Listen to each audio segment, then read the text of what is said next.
would like to speak to you about reading fluency for English learners.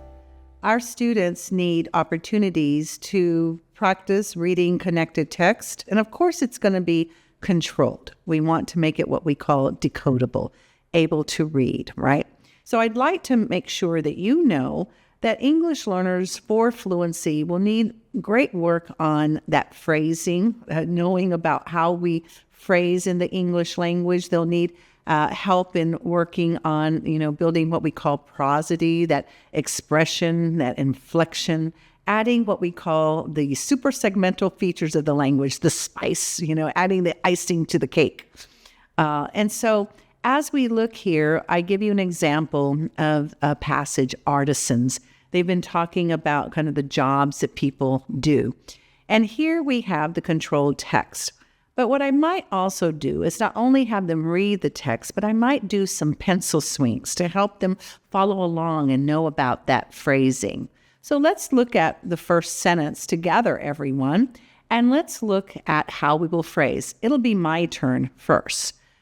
Jim makes rings for his job. Your turn. Remember those pencil swings. You can make those pencil swings. Ready? Jim makes rings for his job. The next sentence. The rings are for men and women. Ready, read? Phrase it. The rings are for men and women. Jim rubs the rings with a cloth. Your turn to read it how I phrased it. Jim rubs the rings with a cloth. Very good. So that's just a few examples about how we might work on that phrasing with the students. Really, these are foundational skills. Building fluency is a foundational skill. And we know that the more fluent a reader is, the more likely they're going to be able to get to comprehension. But please know, just because that English learner reads with fluency does not mean that they're automatically going to understand everything. And so not only would I work on building that fluency, then I can ask questions related to comprehension. Like, who is Jim? What will you say his job is? Oh, you said he makes rings for a living. What do you know about the person who makes rings for a living? That's called a jeweler. Remember, we practiced that sound at the end. It means the one who.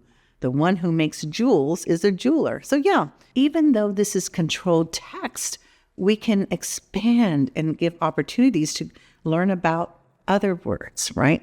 Sometimes we're like, oh, boring controlled text, but we can add to that and expand upon that and relate to them. This is important. So building that fluency is necessary for building that comprehension. But for an English learner, I want to work on that oral language proficiency, and I want to make sure that they have the vocabulary that we can extend beyond that passage that we just read and practice with that fluency.